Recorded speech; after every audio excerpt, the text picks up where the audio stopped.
The Israeli Defense Forces have just released footage they say shows the actions of their ground forces in Gaza over the last 24 hours. They say they struck Hamas units attempting to launch anti-tank missiles and mortar shells. Although they met resistance, they claim to be neutralizing Hamas cells.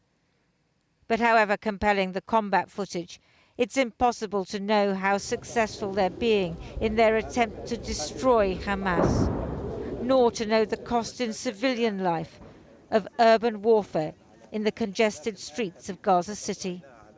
I completed a situation assessment. Last night, we have accomplished a phase in the war. We will continue to be strong and precise and hunt down every terrorist. The IDF released night vision footage of its tanks and armoured vehicles entering Gaza last night, after mobile phone and internet had been cut so people couldn't inform Hamas fighters about the location of the Israeli columns. It also means they can't send pictures of the damage undoubtedly being wreaked on civilian infrastructure, not to mention those being killed. This was the neonatal ward at Shifa Hospital in Gaza City on Wednesday. Apart from the patients, thousands of civilians have sheltered there because under international law a hospital shouldn't be targeted. But the IDF says Hamas has its headquarters beneath the hospital, suggesting they might regard it as a legitimate target. We will soon continue to expose, like we exposed yesterday, Shifa Hospital. We will continue to expose more details on Hamas using the civilian population in Gaza, foreign and local. We will expose this soon. Fighter bombers carried out the most intense aerial bombardment to date. Israel says it killed the Hamas commander in charge of drones, paragliders and aerial defense, and struck 150 underground targets in the northern Gaza Strip. The tunnels enable Hamas fighters to move around undetected, but some of the 229 Israeli hostages are also being held there, in danger of being killed by their own air force or by their captors in revenge. Bring them back! Bring them back! This evening, the hostage families demonstrated in Tel Aviv before their representatives met for the first time with the Israeli Prime Minister. Many are desperate for the ground invasion and bombing to stop. But tonight, the Israelis were bombarding Gaza again, even as ground forces remained inside the strip. Weakening Hamas, no doubt, but bringing more devastation and death to Gaza. And Lindsay joins me now from Sderot in Israel, close to the Gaza Strip. So, Lindsay, what's the latest there? Matt, we're less than a kilometre from the border with Gaza here in Sderot. All day what we've been hearing is fighter bombers going overhead. We've also heard artillery, tank rounds, some small arms fire, and even at one point cruise missiles. In the last few minutes we've seen some rockets from Hamas, from Gaza, going overhead. They appear to be targeted on Tel Aviv. Now, most of those get taken out by the Iron Dome system, but at least one did get through to Tel Aviv today and damaged a building. So you can see that this war is very much continuing and that Hamas have not been beaten yet. But of course, what we can see here is nothing compared to what is actually going on the ground, where there is urban warfare. They're meeting resistance, and what we don't know is the terrible cost to ordinary civilians in Gaza, because they cannot send out the pictures to show us because of the utter internet blackout.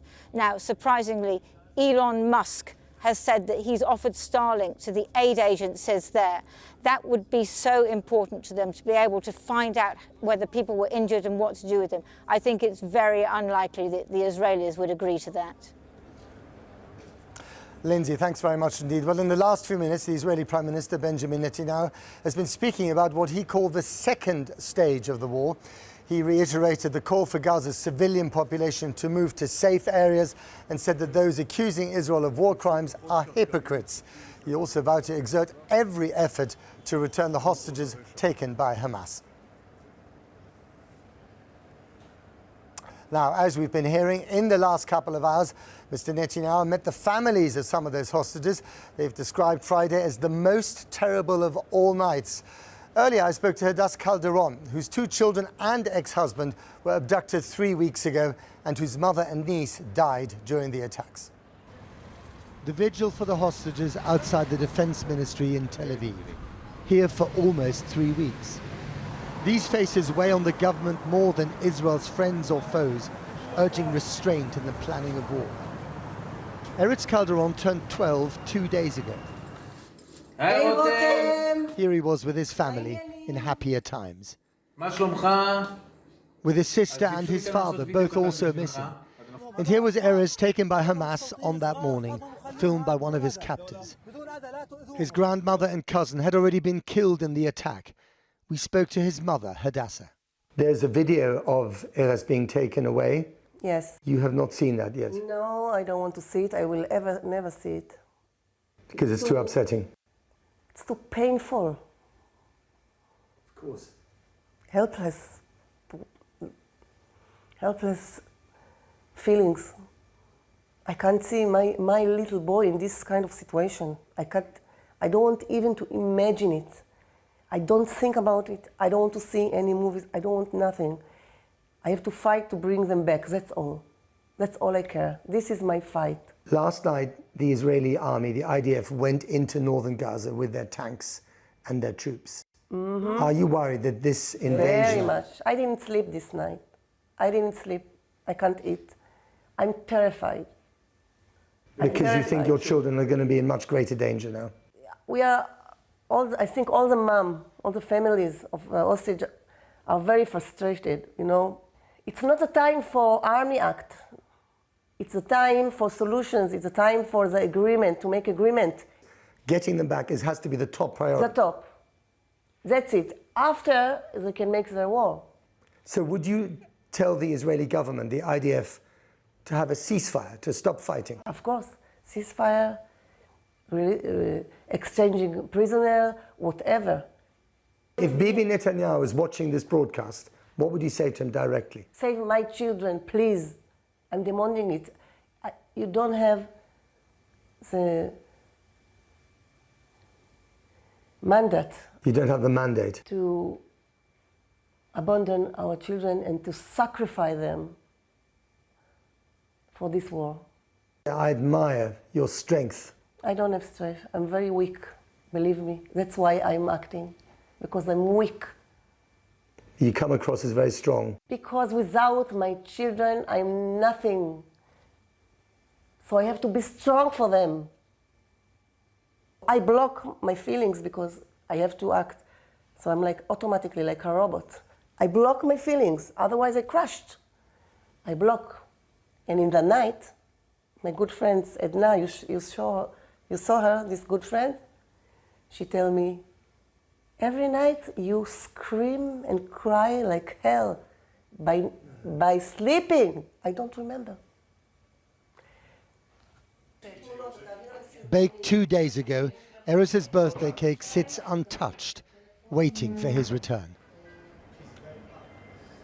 Well, joining me now from Tel Aviv is Mark Regev, a senior advisor to Prime Minister Benjamin Netanyahu and a former Israeli ambassador to the United Kingdom. Mr. Regev, thank you very much for coming back on our program. I don't know if you just heard my report, but I spoke to Hadas Calderon, who is a mother of Erez and Sarah, 2 children, one 12, the other one 16, both hostages in the Gaza Strip. And she was very, very clear. She said, you have to stop the fighting right now. There has to be a ceasefire.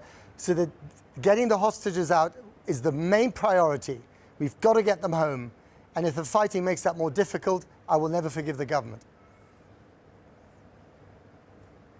So, of course, Matt, she's but one of over 200 such families who are all in similar pain, who are all in their lives have been turned upside down by Hamas, who fear for their loved ones in Gaza, who are in dungeons. We don't know what sort of conditions they're in, and your heart must go out to her and to all the families like that. It's a terrible, terrible situation to know that a loved one is kidnapped and being held by such brutal terrorists like Hamas. We saw the sort of violence and barbarity Hamas is capable of. We saw that with what they did when they invaded our country and killed our people. And so, of course, one has to stand with these family members, and especially with the mothers.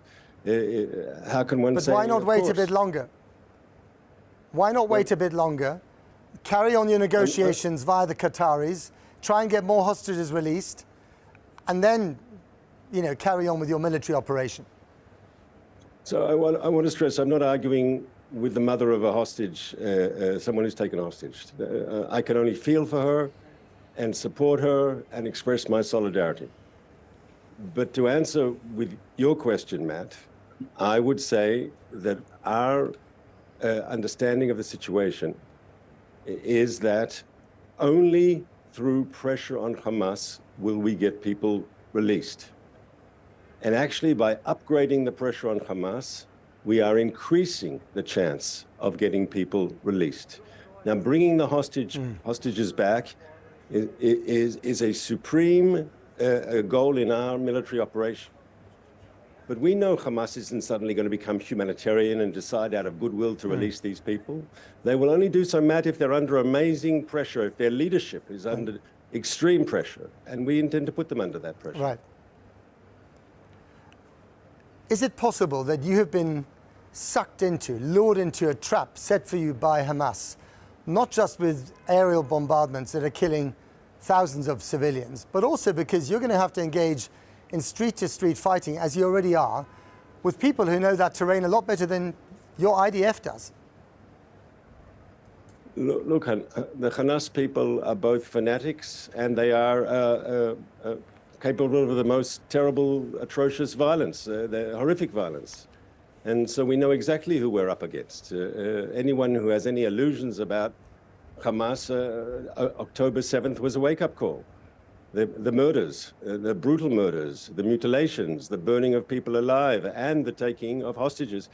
And the woman you had on is the mother of a child. There are over 20 such children inside Gaza, some babies, infants.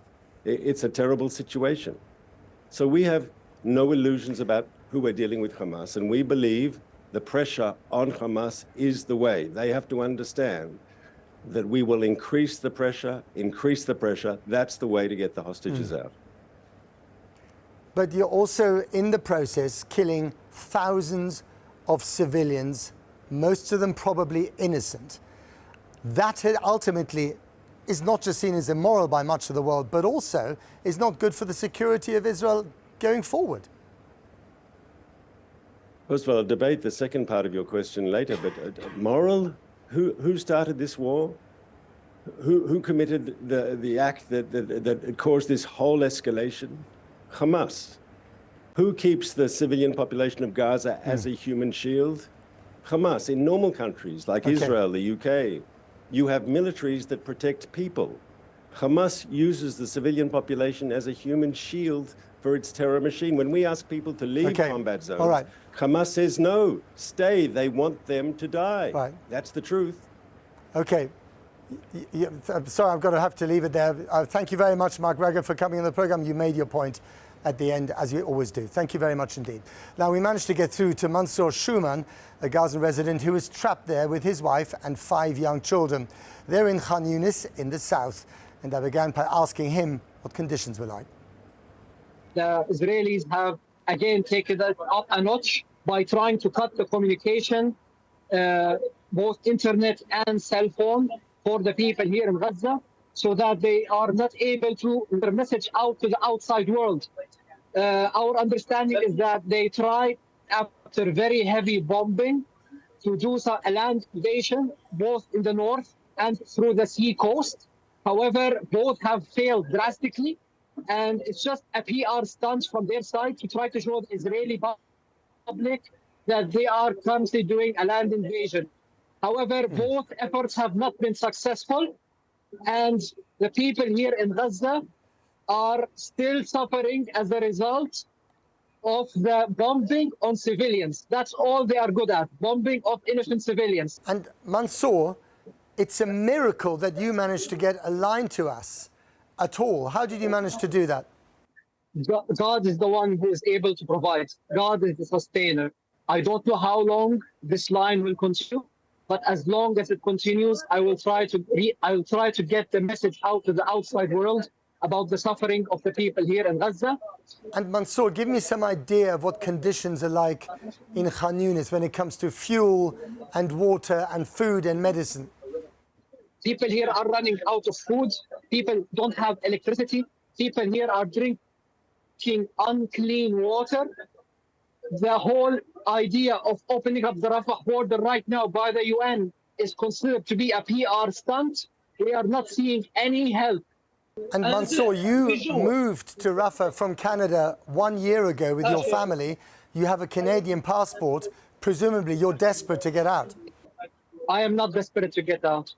I believe that as long as I can add value to the people here in Gaza, to help them in their just cause, the borders should be open for anyone, Canadian or not, whoever wants to leave or want to enter.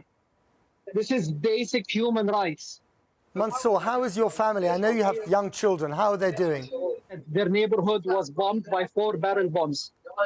And the building they're in, seeking refuge with 8 other families, their apartments got partially hit and they sustained minor injuries, which they are recovering from. They are keeping their hopes high for this to end. Mansour Schuman, thank you very much indeed. We'll be back a little bit later. Let's go to Kieran in London. Cheers, Matt. Now, tens of thousands of people have marched through cities across the UK demanding an immediate ceasefire in the Israel-Hamas war. Here in London, there were counter-protests, 2 arrests and scuffles with police near Downing Street. More than 1,000 police officers were on duty for the demonstration. Kieran Moodley was there. For 3 weeks, Israel has attacked Gaza by air and now land. And for 3 Saturdays in a row, people have marched in their thousands in London to support the Palestinian people and call for an end to the war. We are all Palestinians! The organisers, the Palestine Solidarity Campaign, say the crowds continue to grow with an added sense of urgency following the news that Israeli forces had begun to enter Gaza. Although everyone keeps saying that Israel has the right to defend itself, and yes, it may have the right to defend itself, but now it's beyond defence. Yesterday was a horrific evening for them because there was a ground invasion. And the people here are not represented by Rishi Sunak. And we're here because we want an immediate ceasefire. With the UN General Assembly calling for a humanitarian truce, protesters here directed their calls at the government as well as the opposition. Do you think you're being heard? No, not yet. Hardly at all. Look, the British government response is abject. They won't even defend the call for a ceasefire. I don't think they are listening, and I'm hoping that the more people that come to the protest, then maybe they will start taking notice that this is not what the people want. The protest was mainly peaceful. 2 people were arrested, one after an officer was assaulted, another on suspicion of making a racist remark. These demonstrations have been seen around the world, signs of a global movement, but one which has also raised concerns about slogans that some believe are anti-Semitic. Israel is a terrorist state! The focus of this march is on the war in Gaza. There's also a focus on the Met Police. They say they have the most knowledgeable and experienced officers on hand. That comes after criticism over last week's protests, particularly people using the word jihad. It all comes at a time when there's been a rise in hate crime incidents in the capital, with reports of more than 400 anti-Semitic incidents in the last month and nearly 200 reports of Islamophobia. With any protest movement, people attach to these very grabby slogans, but they don't necessarily think about what comes afterwards. I think, for example, if you look at a ceasefire, what does a ceasefire mean? To someone like me, a ceasefire means that Hamas has a chance to stop, rearm itself, and continue attacking Israeli citizens. What comes after a ceasefire? What is the solution? The solution is to end the occupation, to dismantle the settlements, and have a genuine egalitarian solution for all the people involved. That works for the Israelis, yes, but it works for Palestinians too, every bit as much. This protest in London was mirrored in Manchester, Glasgow and Belfast. And so as the war continues, these demonstrations will too. Foreign Secretary James Cleverly has suggested that calls for a ceasefire won't help the conflict between Israel and Hamas. He said Hamas has shown no signs they would abide by such demands, and he reiterated his calls for restraint from Israeli forces. We are having conversations, and we will continue to have conversations with the Israeli military about the preservation of civilian life, about the adherence to international law. But of course, they do have a right to self-defense. And throughout this operation, since October the 7th, since the atrocities on October the 7th, Hamas and other terrorist organisations have consistently bombarded Israel from Gaza, from amongst civilian infrastructure. Well, a little earlier, I spoke to Scotland's First Minister, Humza Yousaf, whose parents-in-law were visiting relatives in Gaza when the war broke out.